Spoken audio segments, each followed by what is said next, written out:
Hello, ça commence bien, j'ai tous mes livres qui se cassent la figure. Donc bonjour, alors je vais essayer de vous faire un petit point lecture. Aujourd'hui, j'avoue que j'ai pas les yeux en face des trous et j'espère que je serai quand même à peu près claire dans mon retour lecture.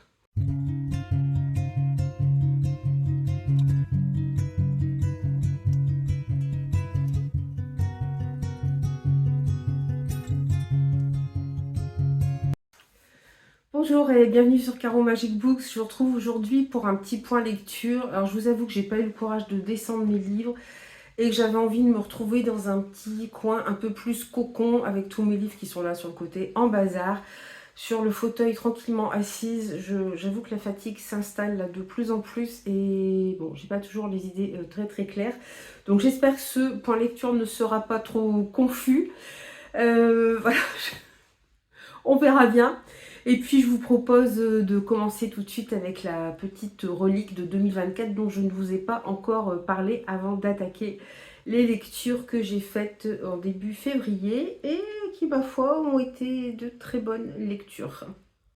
Alors pour 2024, je vais commencer par vous parler de la saga Force Wings de Rebecca Yarros. Alors je crois que le titre de la série c'est The Empyrean. The Empyrean, je sais plus trop bien. Le livre je l'ai rangé, j'avoue que je n'ai pas eu le courage d'aller le rechercher. Alors, Force Wing. Le problème avec Force Wing, c'est que il y a eu tellement de hype autour. J'ai essayé de pas trop lire quand même les retours, mais au moins les premières phrases pour voir un peu ce que disaient les personnes qui l'avaient lu. Et du coup, bah, ça a créé trop d'attentes, ce qui arrive souvent avec moi malheureusement. C'est-à-dire quand un livre est trop hypé, je lis des retours et bien du coup je crée des attentes qui du coup ne sont pas satisfaites et voilà, j'ai une déception. Alors c'est pas vraiment une grosse déception pour Force Wing, mais je m'attendais à autre chose. J'ai lu plein de coups de cœur partout et du coup c'est vrai que je m'attendais vraiment à autre chose. Il n'y a pas eu de coup de cœur, ça a été une bonne lecture, mais vous voyez, j'ai toujours pas lu la suite. J'ai vu que la médiathèque départementale l'avait. Je vous avoue que je pense que je vais le demander en réservation parce que j'ai pas envie d'acheter plus. Voilà, ça m'a pas plus accroché que ça. Ce qui est dommage, puisqu'il y a tout un système avec les dragons qui est vraiment super bien fait, qui est tout simplement génial. C'est-à-dire que les dragons dedans ont vraiment une place à part. Ils sont beaucoup plus vieux que les humains, ils sont là depuis beaucoup plus longtemps. Ils sont plus intelligents que les humains, ils ont évidemment beaucoup plus de recul et de sagesse par rapport aux humains puisqu'ils sont là depuis des siècles et des siècles. Ils ont un système hiérarchique très bien rodé, ils ont un sens de la loyauté, de la famille. Voilà, c'est vraiment, pour une fois, je trouve des êtres à part, des êtres vivants dans tout ce qu'ils ont de bon et aussi un peu d'effrayant quand même. Ils sont quand même assez effrayants, ces dragons, et voilà, c'est pas les humains qui domptent les dragons, c'est les dragons qui acceptent tel ou tel humain dans ce roman, puisque Force Wing, en fait, ça va être une série d'épreuves que doivent passer les élèves d'une académie pour avoir le droit de chevaucher l'un de ces dragons. Et on va suivre Violette, hein, si je ne trompe pas de bêtises, ça va être le nom de l'héroïne. Alors Violette, elle est la fille de la... Alors ça va être la commandante de la garde, de l'armée de cet empire. Empire qu'il a fallu stabiliser, donc il a fallu aussi malheureusement mettre en prison et exécuter ceux qui étaient contre l'empire, ce qui fait que la mère de Violette ne s'est pas fait que des amis. Et elle est aussi la fille d'un scribe. Et Violette, c'est quelqu'un de plutôt chétif, qui aime bien avoir le nez dans ses bouquins. Donc elle se destinait à faire le même métier que son père, sachant que son frère est déjà rentré dans cette académie, mais qui malheureusement il a disparu en mission, et que sa sœur fait partie aussi de cette académie de dragonniers. Pardon. Elle fait partie de cette académie de dragonniers, donc elle, bon, c'est pas le vilain petit canard de la famille, elle était appréciée de son frère, sa soeur l'aime beaucoup, mais elle se destine pas du tout à ça, sauf que sa mère en décide autrement et l'oblige à rentrer dans cette académie. Et dès les premières pages, vous êtes tout de suite mis au jus, c'est-à-dire que la première épreuve, c'est même pas une épreuve, c'est pour rentrer dans l'académie, les élèves doivent traverser une espèce de... On peut même pas appeler ça un pont, une espèce de chemin très étroit, une espèce de gué, mais au-dessus d'abysses, vraiment d'abîme ou d'abysse, avec un vent qui souffle à une puissance quand même. Pardon, je suis désolée, j'ai la gorge en plus qui est un peu bloquée. voilà, avec un vent qui souffle très fort, donc avec risque de déséquilibre. C'est vraiment un exercice d'équilibre très compliqué. Et voilà, et il y a déjà des morts dès la première épreuve. Et ça va être ça tout au long. C'est-à-dire que les élèves peuvent mourir à n'importe quel moment. Et c'est normal, c'est qu'ils n'ont pas réussi les épreuves. Alors on se dit, notre pauvre Violette, comment elle va faire pour s'en sortir? Ouais, c'est un peu ça qui m'intéressait au départ, c'était voir comment elle allait s'en sortir. Alors elle va s'en sortir parce que d'une part, c'est une personne très intelligente, c'est une jeune femme très intelligente. Et puis bon, dans les livres, il y a quand même des choses qui peuvent vous aider aussi à survivre. Et elle va être aidée aussi par un ami d'enfance qui lui est déjà là depuis sa 2e ou 3e année, qui va l'aider aussi assez régulièrement. Et puis, lors de son entrée dans cette académie, elle va aussi rencontrer, ça doit être Jaden, non, c'est pas Jaden, je sais plus.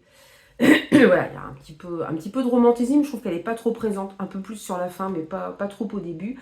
Donc lui, il la déteste, enfin, je suppose qu'il la déteste cordialement, puisque sa mère a fait exécuter sa famille qui était considérée comme des rebelles. Donc c'était, voilà, elle est très mal barrée parce que en plus il y a plein de, voilà, elle a des ennemis au sein de l'académie et les choses trap sont des choses plus ou moins acceptées, c'est-à-dire que c'est pas grave, il y a un quota de perte, donc on peut perdre des élèves. Et voilà, c'est ça qui m'intéressait, c'était de voir comment Violette allait survivre dans cet environnement. Par contre, c'est vrai que je ne m'attendais pas à ce système avec le dragon qui est super bien fait. Mais bah voilà, la hype tue la hype et du coup, bah j'attendais peut-être autre chose, j'attendais, je sais pas, quelque chose d'extraordinaire et que j'ai pas ressenti. Mais clairement, si je l'avais lu sans toute cette hype, je pense que je l'aurais davantage apprécié. Et je continuerai, j'ai envie de savoir, connaître la suite. Mais là, je vous dis, si je peux les avoir, si je peux les emprunter, ou s'ils sortent après en poche, ou si je les trouve de toute façon en occasion, j'ai pas envie voilà, de claquer de l'argent là-dedans. Je crois qu'il y a 6 tomes de prévu. Je suis contente de ne pas l'avoir pris en brochet. Je me suis dit, allez, non, en collector, pardon, et de l'avoir pris en brochet. En brochet d'occasion, d'ailleurs, j'ai trouvé. J'en suis bien contente parce que, voilà, je crois qu'il y a 6 tomes, c'est quand même beaucoup, et les collectors sont superbes, mais voilà, j'ai pas plus aimé que ça l'histoire, donc ça aurait été un petit peu dommage. Donc voilà, en tout cas, pour Force Wing, n'hésitez pas à me dire si vous l'avez lu aussi, ce que vous en avez pensé. Je sais qu'il y a des gens qui ont attendu plusieurs mois, voire 1 an avant de le lire. Et du coup, ben ouais, ils ont peut-être eu un meilleur contact avec ce livre en fait, ce qui est pas plus mal. Donc voilà, n'hésitez pas à me dire si vous aussi vous avez un retour à faire sur Force Wing et ce que vous en avez pensé. Je vais passer ensuite au graphique que j'ai lu, un des graphiques que j'ai lu au mois de février, que j'ai reçu en service presse de la part des éditions Bragelonne dans leur collection e-comics. Donc voilà, c'est leur collection de comics. Ici, on est dans l'intégrale 6 des Tortues Ninja, Teenage Mutant Ninja Turtles, en anglais. Voilà, donc qui crée un nouvel arc narratif avec les Tortues Ninja, avec le grand méchant Shredder. Alors, encore une fois, je crois que je l'ai déjà dit, mais si vous avez découvert comme moi les Tortues Ninja dans les années 90, je pense, en dessin animé, oubliez, parce qu'elles sont toutes mignonnes dans le dessin animé, c'est pas trop violent. J'avoue que j'avais pas trop aimé moi le dessin animé, mais voilà, c'est pas trop violent, il y avait de l'humour. Là, on est dans quelque chose, c'est de l'adulte. C'est clairement une lecture adulte, enfin plus de 18 ans, hein, adulte, hein, mais voilà, peut-être 16 ans, je sais pas trop, mais bon. Voilà, clairement les dessins sont quand même assez violents. Voilà, puis ça foisonne de toutes parts, hein. Là, on est vraiment dans le comics où il y a énormément de dialogues écrits tout petits. Mais voilà, c'est super bien, vous voyez, c'est quand même assez... Il y a de la bagarre. Alors, il y a de la bagarre, mais il y a aussi des choses intéressantes. On va finir un arc narratif avec cette histoire, notamment les Tortues Ninja qui s'opposent à Shredder. Alors, il y a toute une histoire avec Shredder, avec les Tortues Ninja et avec le père des Tortues Ninja, Splinter, qui est le rat, vous devez connaître. Voilà, ils ont reçu des ondes radioactives et ils sont devenus des mutants, moitié animaux, moitié humains. Enfin, ils ont des capacités, ils se tiennent debout comme des humains, ils parlent comme des humains, ils sont aussi peut-être plus intelligents que des humains.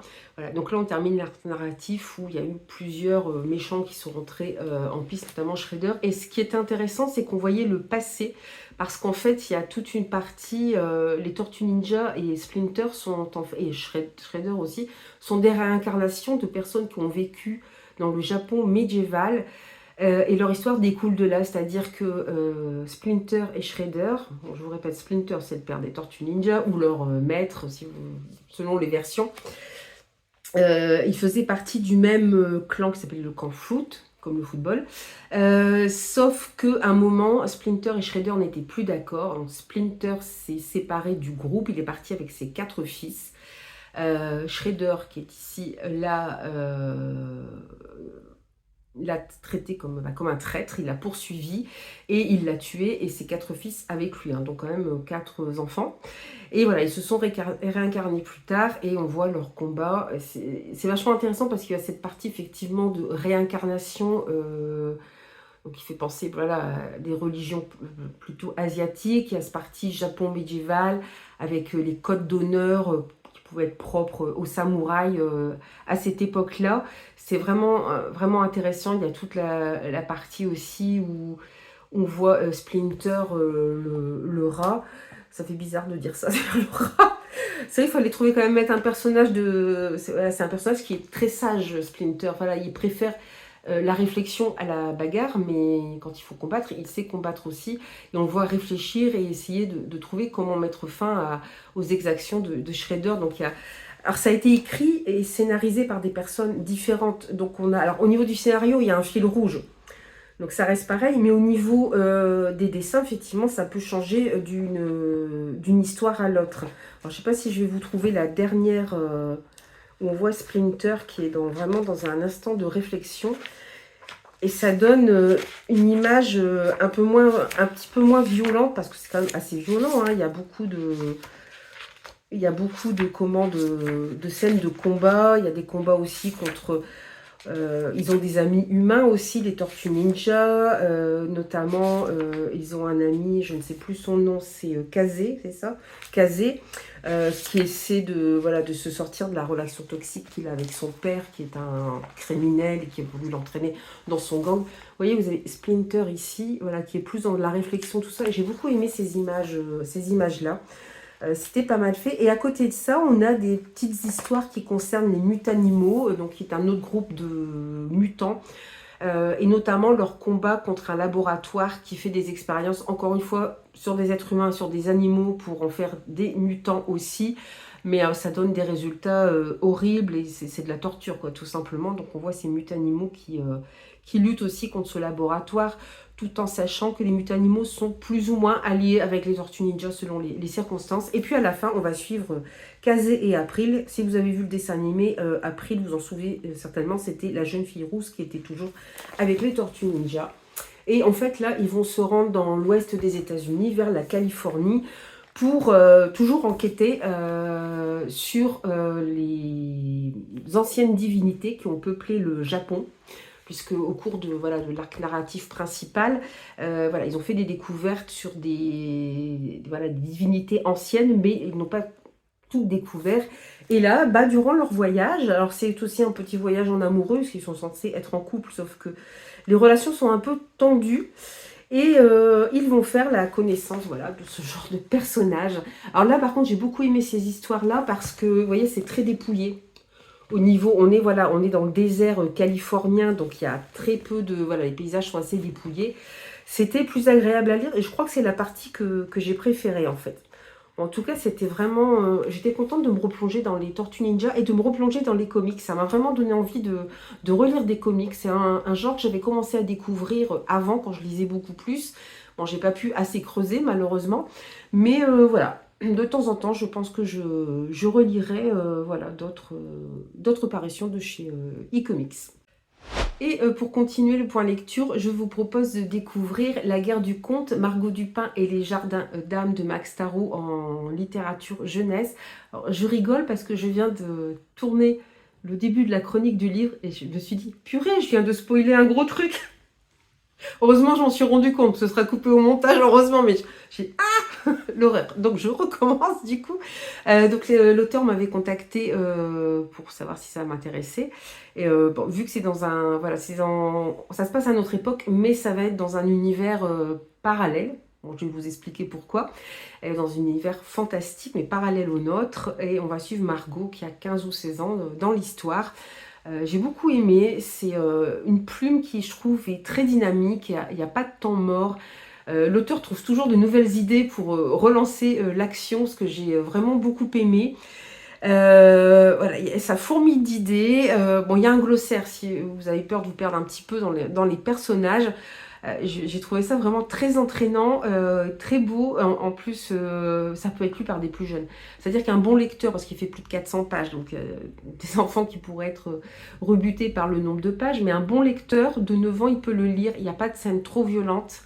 Il n'y a pas de scène non plus, ça a beau être des ados, ça va, il n'y a pas non plus de scène trop, il n'y a pas de smut ni rien. Il y a une petite relation entre Margot et Malik, qui est un ado assez grognon, enfin, on comprend pourquoi quand on lit le livre, mais c'est très mignon, ça m'a même fait sourire, quoi. Ça fait du bien aussi de voir des ados qui ne pensent pas non plus tout le temps à ça, quoi. Bon, ça fait du bien. Et donc on suit Margot. Alors Margot, elle a des problèmes d'insomnie. Margot, elle n'a que 4 doigts à chaque main. Donc elle s'y est habituée, ça ne la gêne pas, sauf qu'elle est bien sûr la cible de ses gentils camarades d'école qui en profitent pour se moquer d'elle. Ses parents, ses nombreux frères et sœurs la soutiennent pas vraiment. La preuve, il y a un incident avec une de ses gentilles camarades d'école et elle n'est pas vraiment soutenue. Et pour être punie, elle est envoyée chez ses grands-parents qui sont tous des grands-parents modèles. Avec des grands-parents comme ça, on préfère ne pas avoir de grands-parents, hein, c'est clairement. Mais en même temps, elle a reçu un message secret et elle doit rencontrer quelqu'un. Et elle va se rendre compte qu'elle est capable, comme tous les gens de sa famille, de voir l'outre-tombe ou l'outre-monde, je ne sais plus exactement comment ça s'appelle. Bref, de voir alors, les personnes mortes qui de temps en temps reviennent sur Terre, mais aussi toutes les créatures fantastiques qui peuplent la planète, et notamment des korrigans, mais plein d'autres créatures. Et voilà, elle va découvrir plein de choses sur son passé. C'est le gros spoil que je vous avais fait il y a 2 minutes, que je vais vous enlever. C'est vraiment bête ce genre de truc. Heureusement que je m'en suis rendu compte. Et on va découvrir aussi plein d'autres créatures fantastiques. On va découvrir, effectivement, il y a ce jardin d'âmes. Alors, c'est chaque en fait, chaque personnage du livre, on va suivre des jeunes qui vont pareil rentrer dans une académie pour apprendre à se servir de leur pouvoir. Donc Margot apprend qu'elle est détentrice de pouvoir, elle va apprendre plein de choses sur sa famille. Et chacun est lié à un arbre qui, en quelque sorte, représente aussi leur âme. Alors on va avoir des élèves de tous bords, c'est-à-dire on peut avoir des élèves humains, des élèves qui sont des créatures fantastiques. On a aussi des extraterrestres. On va avoir des épreuves à passer, on va avoir l'Éden qui va être représenté, mais aussi les anges, les démons, voilà, on va parler de plein de choses. Alors, on va parler du coup un peu de religion chrétienne, mais vous inquiétez pas, ça fait pas, franchement, c'est pas pour vous convaincre d'aller changer de religion ou pour vous dire, ouais, regardez celle-là, elle est super de religion. Voilà, ça rentre juste. Voilà, ça fait partie de la culture de l'auteur, comme ça fait partie de ma culture à moi aussi. Voilà, et ça choque absolument pas. Ça rentre très bien dans le récit. Puis je vous dis, il utilise plusieurs folklores en fait tout au long de son roman. Donc c'était vraiment passionnant. On va même avoir je ne sais plus si je vous l'ai dit, des combats spatiaux. Enfin, c'est vraiment super. Voilà, et je ne sais plus combien de tomes sont prévus. Il y en a pas mal quand même de prévus. Hein, donc je pense que ça va être une saga quand même assez importante, mais qui se lit vraiment très bien. Moi j'ai beaucoup aimé, j'ai trouvé ça vraiment plein d'humour, plein de dynamisme. Et puis voilà, il y a plein de douceur, même s'il y a des moments très durs, parce que c'est vrai que Margot, elle a une famille qui la soutient pas tellement. Ses grands-parents sont tout simplement horribles. Alors on va comprendre aussi pourquoi au fur et à mesure de l'histoire.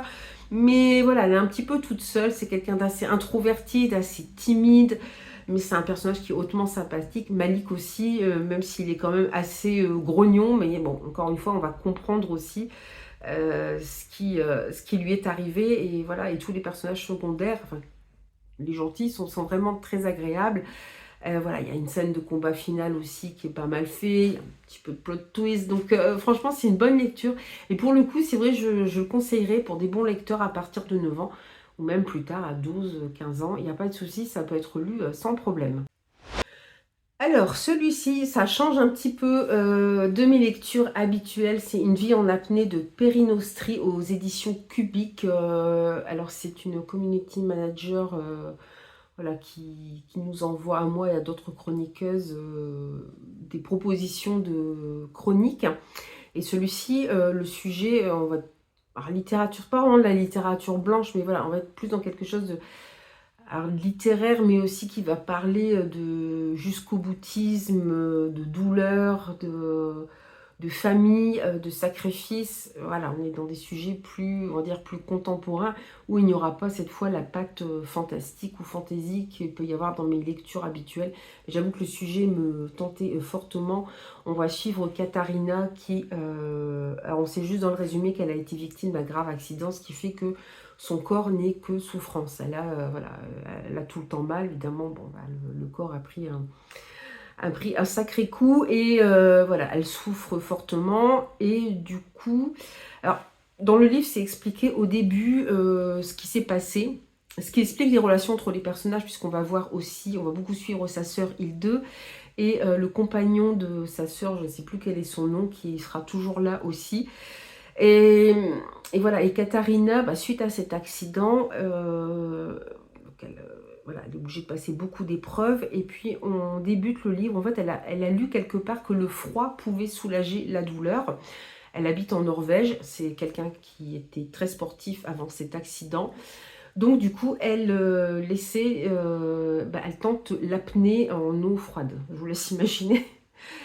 Elle est plongée dans de l'eau froide. Ça peut penser un peu à des vibes à la Grand Bleu, mais alors le côté jusqu'au boutiste, ça peut faire penser au Grand Bleu. Après, le Grand Bleu est plongé quand même dans des eaux plutôt chaudes. Mais c'est vrai que ça se fait de plus en plus, hein, l'apnée en eau très froide. Donc ça demande une préparation physique très importante parce que je ne sais pas si vous avez déjà fait l'expérience de rentrer dans une mer ne serait-ce qu'un peu froide. Vous êtes saisi et sur le coup, vos réflexes, vous n'avez pas le réflexe de nager tout de suite. Hein. Alors là, je vous laisse imaginer, dans les eaux de Norvège. Donc on va la voir passer toutes ces épreuves et voilà, elle va aller de plus en plus loin dans cette épreuve. Elle va toujours être soutenue par Hilde et le compagnon de celle-ci parce que Hilde et son compagnon se sentent coupables de ce qui est arrivé à Katharina. Je ne vous en dis pas plus. Et voilà, il y a tout. Elle va toujours plus loin, c'est-à-dire qu'elle arrive à battre certains records, à vaincre ses douleurs. C'est vrai, quand elle est dans l'eau, voilà, une fois qu'elle s'est habituée à l'eau froide, elle ne ressent plus ces saloperies de douleur. Parce qu'elle veut diminuer aussi le nombre de cachets qu'elle prend. Enfin, voilà, ça. Puis elle est jeune quand même, elle a une vingtaine d'années quand cet accident lui est arrivé. Et c'est incroyable de suivre le parcours de cette jeune femme et de ceux qui l'entourent parce que ça va au sacrifice de sa personne juste pour aider Katharina parce qu'ils se sentent coupables de ce qui lui est arrivé. Ils n'ont pas à se sentir coupables, c'est des accidents de la vie malheureusement qui peuvent arriver, mais on ne peut pas s'empêcher de se sentir coupable voilà, quand ça concerne des personnes qu'on aime. Et voilà, donc il y a cette relation entre Hilde et Katharina qui est très forte, très en symbiose, et en même temps Hilde tremble pour sa sœur, elle a peur qu'un de ces quatre, elle ne remonte pas. Voilà, donc ça va aller très très loin, j'ai beaucoup aimé, vraiment l'écriture est très forte, très puissante, elle montre vraiment les émotions jusqu'au bout.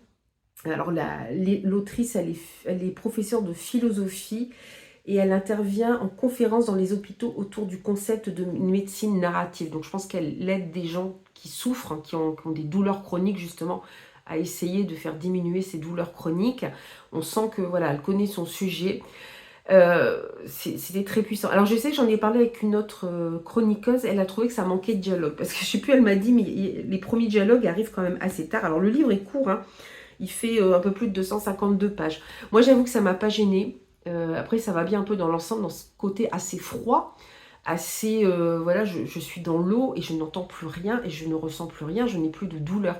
Je trouve que tout va bien ensemble. Alors, il y a un passage dans le livre où Katharina et Hilde vont s'ouvrir un petit peu, pas l'une à l'autre, mais à une tierce personne, où elles vont s'ouvrir, où du coup elles vont faire ressortir des choses et faire ressortir leur souffrance. Et j'avoue que j'ai tremblé beaucoup pour Katharina parce que oui, elle veut aller jusqu'au bout, mais jusqu'au bout ça va l'amener.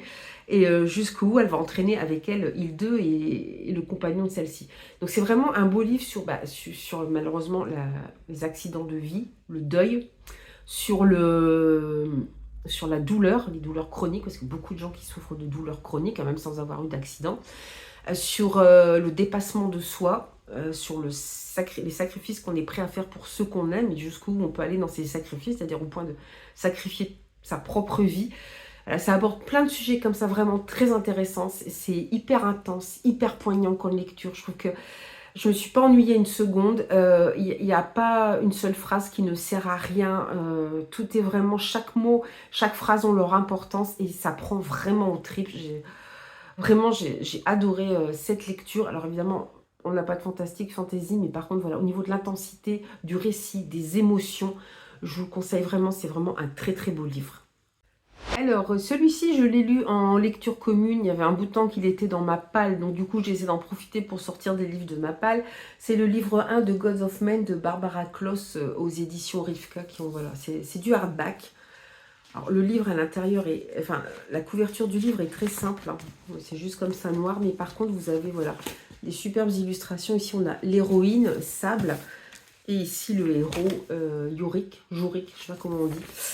Voilà, en plus c'est des livres, vous voyez, ils sont quand même... Alors, il n'y a rien sur la couverture, certes, la jaquette est assez simple, mais c'est des livres, voilà, 16 €. C'est quand même une pavasse. Alors, oui, c'est écrit enfin, c'est écrit large, ça va encore. Elle est peut-être un petit peu plus petit qu'un format broché habituel, mais voilà, 16 €, franchement, et j'ai beaucoup aimé ma lecture. Donc, je veux dire, allons-y. Gods of Men, on va être dans un monde, là encore, imaginaire, où je suis retournée dans mon imaginaire chéri. Alors, on est dans un monde où apparemment, parce qu'au début on ne sait pas trop, on n'a pas d'explication, on va avoir les explications au fur et à mesure. Mais apparemment, la magie, la sorcellerie sont des choses qui sont détestées et haïes dans cet univers. Ça peut aller très loin, c'est-à-dire qu'on réduit en esclavage et on tue ceux qui sont porteurs de magie. On les tue d'ailleurs plus simplement. On réduit en esclavage les peuples, enfin le peuple d'où viennent souvent les magiciens, magiciennes. Et on va suivre Sable. Elle est la fille bâtarde du roi d'Istria, qui est un empire plutôt dans le désert, plein soleil.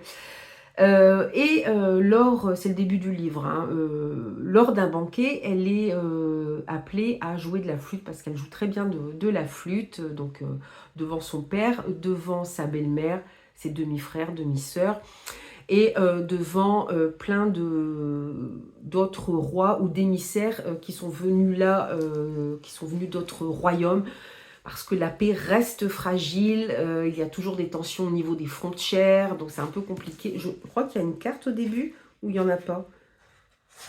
Si, il y a une carte. Je vous avoue que alors par contre elle est toute petite, hein, ça écrit petit, mais ça aide. J'avoue que je suis de plus en plus friande des cartes dans les romans de fantasy, parce que je m'y réfère de plus en plus souvent. Et malheureusement, lors de ce banquet, Sable va perdre un moment, voilà, elle est emportée dans sa musique, et quand elle arrête de jouer, elle se rend compte que tout le monde est endormi. Donc là, elle se dit, aïe, j'ai un pouvoir magique dont je ne m'étais pas rendu compte, donc ça craint.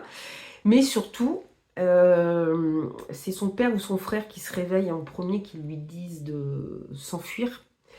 Et au moment où elle s'enfuit, elle découvre que sa petite sœur est venue se glisser voilà, dans le banquet pour écouter les grands. Et malheureusement, comme c'est une enfant, elle est plus fragile au niveau de la magie et elle est décédée. Donc c'est un gros traumatisme pour Sable qui s'enfuit dans les landes sauvages qui sont vraiment au nord de ce monde imaginaire où vivent en fait tous les, pas les rebuts, mais tous les rejetés de la société. Alors évidemment, il y a énormément de criminels, il y a des gens qui se cachent tels que Sable parce que voilà, ils ont des secrets à cacher. Il y a des gens qui sont venus là parce que en désespoir, parce qu'ils n'avaient plus rien pour nourrir leur famille, il n'y avait plus de travail. Donc voilà, on a vraiment toute cette population assez brassée. Donc on retrouve Sable des années après qui vit dans ce monde, qui essaie de survivre. On la voit quand même, elle est restée très humaine parce qu'elle continue d'aider d'autres personnes. Une guérisseuse l'a prise sous son aile et elle est censée lui succéder. Donc jusqu'ici tout va à peu près bien, enfin bon, elle a quand même dû fuir son pays. Dans le même temps, on va suivre Jorik. Jorik, alors il est le fils du roi, alors je ne sais plus le nom, de Corinthe, voilà c'est ça, du royaume de Corinthe. Alors il est le fils, le second fils, donc c'est pas lui qui va prendre la suite, mais son frère Agan, ou Agan, je ne sais pas comment on dit. Et voilà, Agan, leur père est très malade, donc c'est Agan déjà plus ou moins qui contrôle un petit peu le royaume. Et Jorik, lui, s'occupe surtout, il fait partie d'une élite au niveau des gardes qui chasse tout ce qui peut ressembler de près ou de loin à de la magie. Alors notamment évidemment ceux qui portent la magie, mais aussi le peuple d'où sont issus généralement les magiciens et sorciers, c'est le peuple des Solvellariens. Et les pauvres, c'est horrible, c'est-à-dire que hommes, femmes et enfants, ils sont soit tués, réduits en esclavage, je vous laisse imaginer ce qu'on fait subir aux femmes, voilà, ils sont envoyés dans les mines, c'est une horreur, alors qu'ils ne sont pas tous porteurs de magie, et c'est quand même horrible de, voilà, de réduire un peuple à cet état. Alors on comprend au fur et à mesure de la lecture ce qui s'est passé autrefois pour qu'il y ait tant de haine au niveau de la magie et au niveau de ce peuple. Ça, c'était super intéressant d'être distillé comme ça tout au long de la lecture. Et Agan décide d'envoyer son frère Jorik à la recherche d'une guérisseuse dans le nord, dont il a entendu parler pour soigner leur père qui est très malade. Évidemment, cette guérisseuse se trouve être Sable.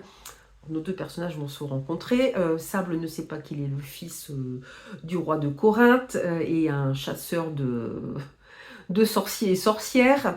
Lui ne sait pas, il pense que c'est une simple guérisseuse, il ne sait pas qu'elle a des pouvoirs.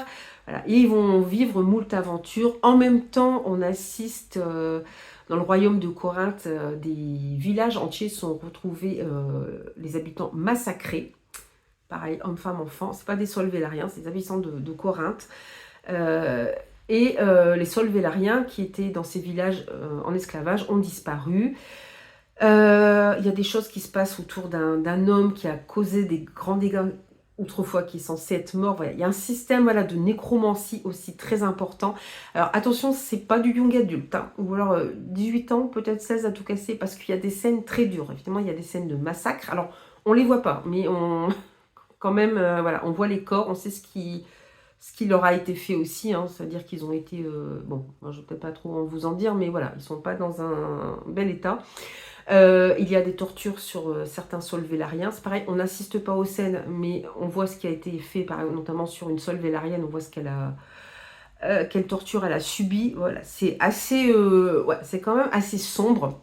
Et puis voilà, le monde où vit Sable, les landes sauvages sont très très sombres. En plus, il y a des espèces d'inquisiteurs qui viennent aussi au nom d'une religion, qui viennent réclamer de l'argent dans les landes sauvages. Et attention, celui qui ne vient pas donner d'offrande, c'est la mort qui l'attend aussi. Voilà, c'est très sombre. À Corinthe, il y a aussi un grand inquisiteur, voilà, avec toute sa petite armada d'inquisiteurs qui sont très sympathiques. C'est l'inquisition du Moyen-Âge qu'on a eu chez nous, hein. C'est pareil, on torture d'abord, on interroge après. Bon, voilà, c'est vraiment assez horrible. Voilà. Alors, je ne vais pas vous en dire plus parce que après, je vais vous spoiler complètement l'histoire. Mais voilà, sachez qu'il y a le world building va se mettre en place petit à petit, parce que on se dit, mais bon sang, pourquoi cette haine? Voilà. Et voilà, on va avoir les réponses petit à petit, on va pas être frustré à ce niveau-là. Il y a des petits trucs, moi, qui m'avaient mis un peu la puce à l'oreille sur certaines choses, mais je m'attendais quand même pas à cette fin, qui finit quand même de façon assez grandiose. Et ça reste assez réaliste dans le déroulement des événements, même sur la fin. Alors, c'est une trilogie, hein. Évidemment, il y aura un petit début de relation entre Jorik et, si je ne me trompe pas dans son nom, j'espère que c'est bien, Jorik et Sable. Mais c'est très très très slow burn, il n'y a aucune scène de smut, voilà. Ce qui, hein, moi, à mon sens, me paraît plus logique, dans la mesure où ils sont quand même occupés à autre chose, hein. C'est-à-dire qu'ils doivent traverser les landes sauvages, ils sont poursuivis par des créatures très étranges, par des inquisiteurs. Bon, ils ont un petit peu autre chose à faire, quoi. Mais on va voir leur relation évoluer, sachant que chacun a gardé ses secrets. Voilà, donc c'était vraiment très prenant. Voilà, c'est ce que j'aime retrouver dans une série fantastique, voilà, un world building qui se construit, une série fantastique qui est pas fantasy, pardon, qui est pas trop complexe. C'est-à-dire, voilà, on vous donne les infos au fur et à mesure. Bon, faut quand même suivre un petit peu, hein. Voilà, c'est pas non plus on lit sans réfléchir, mais voilà, c'est distillé petit à petit. Donc il y a pas mal de tension au niveau du récit. Les personnages sont vraiment, ils ont tous un rôle important à jouer, même les personnages secondaires. tout est lié et c'était vraiment passionnant. Et voilà, le final est super. Et bon, j'ai hâte de voir la suite. Alors, je pense qu'on va se programmer une autre lecture commune, voilà, avec les personnes avec qui on a lu le tome 1, c'est sur Bookstagram. Donc, voilà. Alors, encore une fois, n'hésitez pas, si vous voulez qu'on fasse certaines lectures communes, par exemple dans les book hauls que je vous présente, n'hésitez pas. Alors, par contre, c'est vrai que ça m'est difficile d'organiser une lecture commune sur YouTube. Par contre, j'ai un compte Instagram sur lequel vous pouvez aller, vous pouvez m'envoyer des messages. J'ai un compte Facebook aussi. Donc, n'hésitez pas si vous souhaitez qu'on mette en place une lecture commune. Il n'y a pas de souci, ce sera avec grand plaisir. C'est quelque chose que j'aime beaucoup faire, d'échanger, voilà, pendant une lecture. Donc, je vous le conseille. Gods of Men, c'est vraiment une bonne série. Et puis, bah, je pense que, voilà, j'ai commencé une nouvelle saga, mais si on le fait en lecture commune, il y a des chances pour que je la lise peut-être cette année, ce qui serait quand même assez cool. Bon, là, j'avoue, j'hésite sur les deux derniers parce que c'est deux livres qui m'ont énormément plu. Mais bon, peut-être celui-là, ouais, ça a été quand même un petit coup de cœur et un gros coup de cœur pour le dernier que je vais vous présenter. Là, c'est Les Sabres Sacrés, tome 1, Le Sabre des Neiges de Salomé Anne aux éditions Albin Michel Imaginaire, qui m'ont gentiment envoyé un message pour me demander si j'étais intéressée par un SP. Là, j'étais même restée un peu bébête parce que ils m'avaient envoyé un message, enfin bonjour quoi, mais pourquoi vous ne l'avez pas demandé en SP? Ben, moi j'ai pas osé, enfin j'ose pas trop. S'il y a des demandes de partenariat, je vais le faire. S'il y a des demandes de partenariat ponctuelles sur un livre, je vais le faire. Mais demander comme ça de but en blanc, j'avoue que j'ai un petit peu de mal quand même. Donc voilà, donc très gentiment ils m'ont envoyé ce tome 1 que j'ai beaucoup aimé. On est voilà, dans un esprit, alors dans un Japon médiéval mais imaginaire. Et on va suivre alors celui qu'on appelle le... Il ne faut pas que je me trompe, parce qu'à chaque fois je dis le héron d'argent. C'est le héron blanc. Le héron d'argent, c'est une maison d'édition. Donc on va suivre le héron blanc qui vit assez reculé dans les collines. Il vit avec son disciple Isao. Voilà, il lui a appris plein de choses. Alors... c'est un petit peu mystérieux, on sait juste que le héron blanc a recueilli Isao dans les ruines d'un village, qu'il était le seul survivant. C'était un jeune enfant, mais il a très peu de souvenirs de son passé, Isao, et voilà, il a connu que son maître quasiment. Et d'ailleurs, son maître qui a vécu plusieurs siècles, puisqu'il est porteur d'un des sabres sacrés, là c'est le sabre de neige, donc en fait quand il tue quelqu'un, le sabre... ingère le sang de la personne et le sabre est capable de déclencher des tempêtes de neige, enfin tout ce qui a rapport avec la glace, la neige. Donc ils sont plusieurs porteurs de sable avec des distinctions assez différentes. On voit une porteuse j'ai dit de sable, je veux dire de sabre. On voit une autre porteuse de sabre d'ailleurs qui a elle un sabre voilà, qui a une autre particularité. Je ne sais pas si on la verra dans les prochains tomes. Bon, on va rester sur, voilà, sur le héron blanc. C'est déjà, voilà, il y a déjà pas mal de choses à dire dessus. Et voilà, donc il a des pouvoirs, il vit depuis plusieurs siècles. Et on sait qu'Isao, voilà, c'est devenu un jeune homme et qu'il a développé des sentiments envers son maître. Il ne sait pas s'ils sont partagés, il a l'impression que oui, il ne sait pas trop. Alors, ne soyez pas choqués par la différence d'âge. On est, voilà, effectivement, le héron blanc a plusieurs siècles, mais Isao est aussi un jeune homme. Voilà.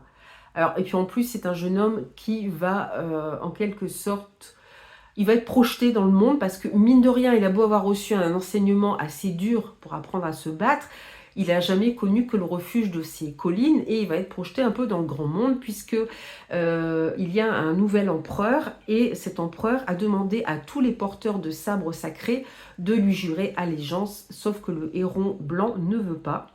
Donc du coup, sa tête est mise à prix et il est recherché notamment par l'autre porteuse de sabre qu'on voit aussi dans ce roman.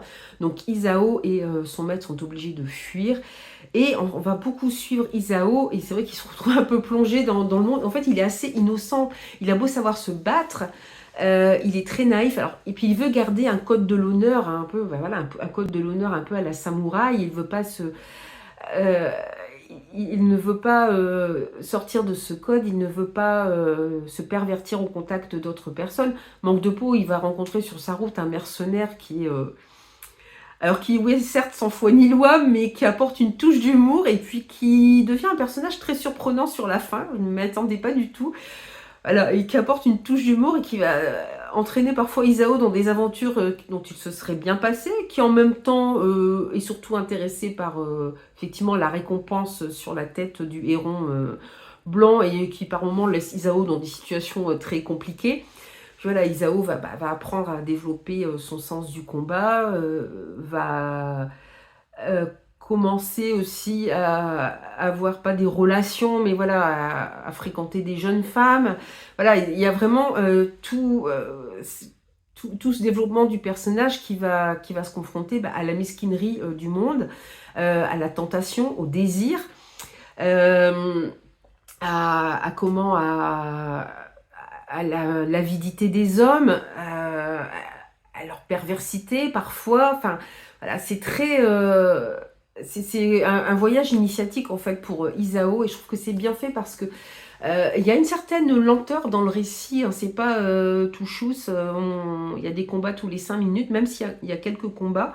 C'est amené très très bien. Puis il y a des légendes voilà, qui sont propres au Japon. Euh, Isao va aussi partir à la recherche d'une femme, puisqu'il fait des rêves. Il rêve d'une femme assez mystérieuse qui serait une courtisane. Voilà, donc il va partir en quête de cette femme. Évidemment, il va avoir beaucoup d'embûches sur son chemin.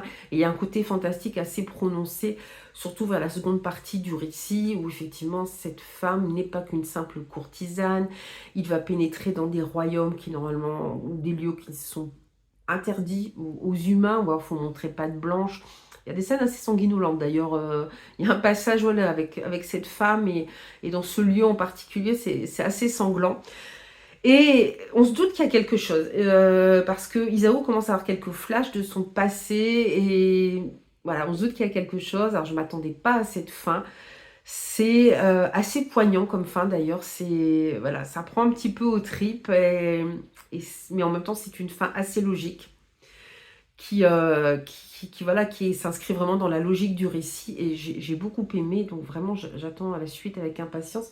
Alors c'est une trilogie, je ne sais pas quand paraîtront les deuxième et troisième, on les voit juste ici, vous voyez, vous avez des couleurs assez différentes d'ailleurs.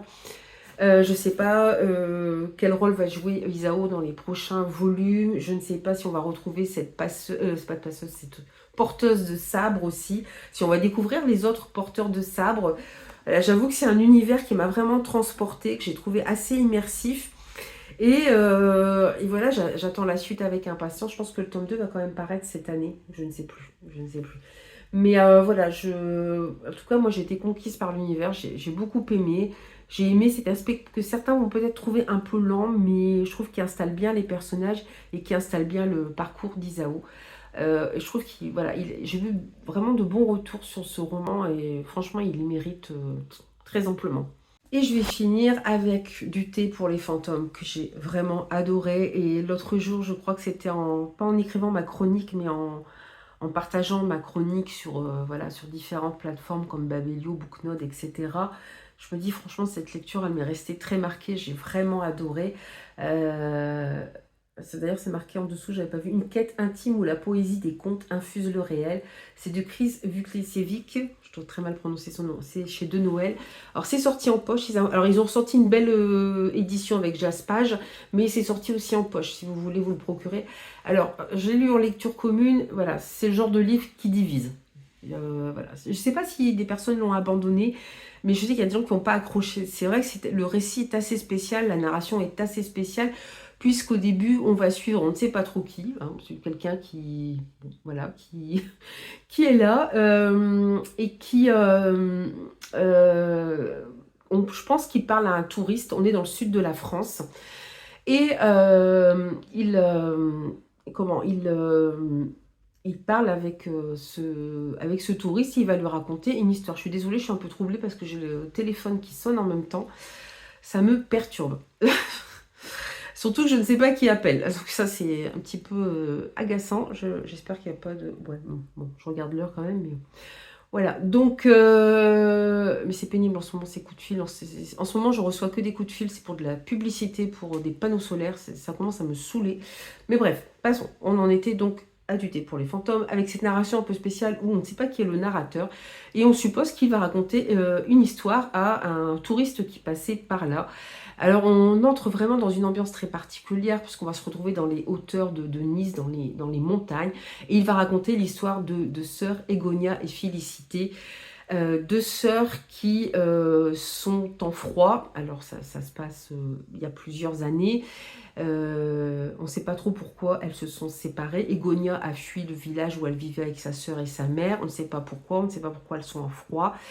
Tout ce qu'on sait, c'est dit au début du roman, c'est que Egonia est une sorcière et que Félicité est une passeuse de fantômes. On sait aussi très... Alors, ce qui va les réunir, c'est la mort de leur mère. Voilà. Bon, il y a tout un système, hein, quand même, il se passe plein de choses entre deux. Moi j'ai trouvé que l'écriture était vraiment très poétique et j'ai beaucoup aimé, quoi. J'ai vraiment adhéré. Je sais que certains ont trouvé que c'était trop lent par moment, qu'il y avait trop de longueur. Moi j'ai vraiment aimé.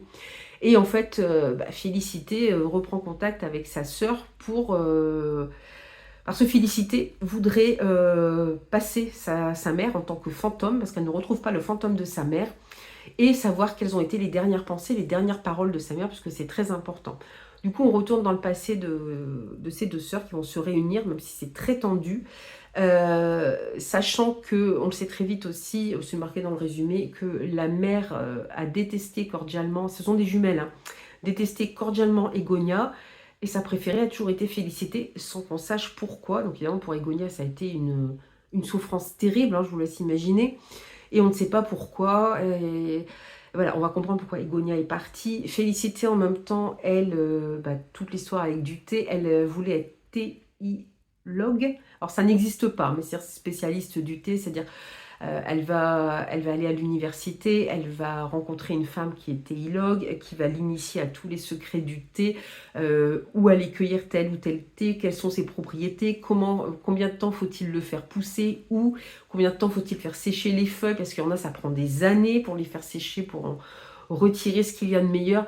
Il y a toute cette valence, cette symbolique et cet art du thé qui est magnifique. Je vous jure, ça donne envie de boire du thé quand vous êtes en train de lire le livre. C'était juste extraordinaire, j'ai adoré. Et puis il y a le parcours de ces sœurs. Il y a des moments, un dialogue entre les deux sœurs qui est hyper poignant. Il y a pas, c'est pas deux points, ouvrez les guillemets, c'est faut suivre. Hein. C'est vrai qu'il faut suivre, il faut quand même un minimum de concentration. Une fois c'est Egonia qui parle, une fois c'est Félicité, et voilà, et on comprend tout ce qui se passe et pourquoi elles se sont séparées. C'est hyper poignant, ça prend vraiment au prix, quoi. C'est horrible ce qui arrive. Et je pense que l'autrice a voulu, en fait, nous parler des secrets de famille qui peuvent empoisonner toute une vie, plusieurs générations. Et ce qui fait qu'on en arrive à des résultats comme ça, catastrophiques pour les gens, destructeurs. Et on va voilà, avoir toute cette enquête des deux sœurs pour découvrir qui était vraiment leur mère. Elles vont même retrouver les fantômes de leurs grands-parents. Enfin, franchement, c'est passionnant. Félicité, en plus, elle tient un salon où elle reçoit des gens qui viennent lui demander conseil ou qui viennent lui demander de parler à des défunts. Elle est aussi entourée de fantômes, hein, puisqu'elle boit le thé avec eux. Elle fait du thé pour les fantômes. D'ailleurs, elle se sert parfois de certaines feuilles d'été pour délier la langue des fantômes et qu'ils lui parlent.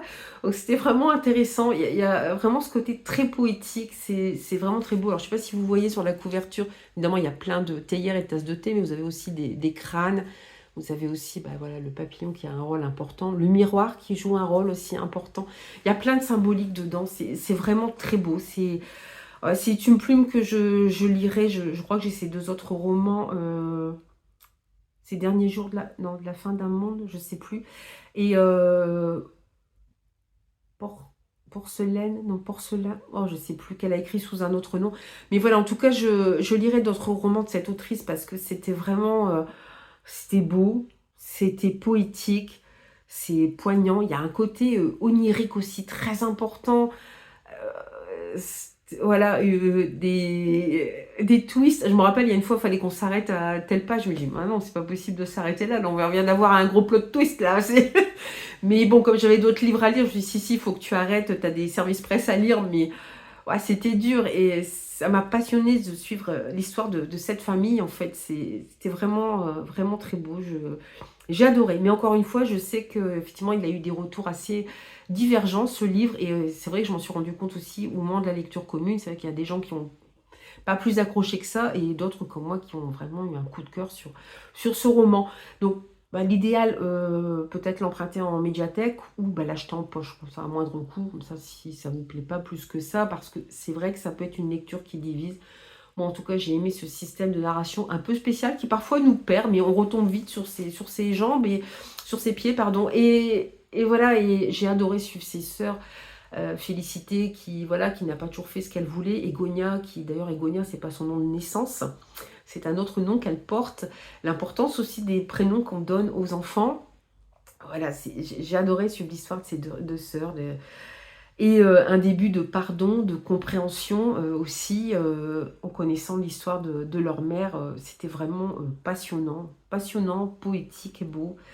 Une façon de transcender un peu les secrets de famille qui peuvent voilà, nous détruire, que l'on porte sur nos épaules sans forcément les connaître, mais qui pèsent sur, voilà, sur nous, qui vont être... qui vont décider quelque part de notre vie parce qu'on n'arrive pas à s'en défaire, et que en plus on les connaît pas, ces secrets de famille.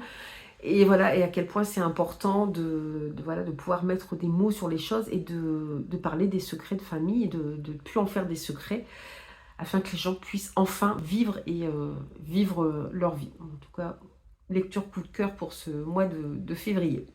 Alors, je vais vous laisser ici sur ce point lecture qui a encore été un petit peu long. Je suis désolée, j'arrive pas à faire des points lecture plus courts. J'espère que certains livres vous auront tenté. Peut-être qu'il y en a certains que vous avez déjà lus. N'hésitez pas à me dire si, voilà, si vous en connaissez certains, ce que vous en avez pensé.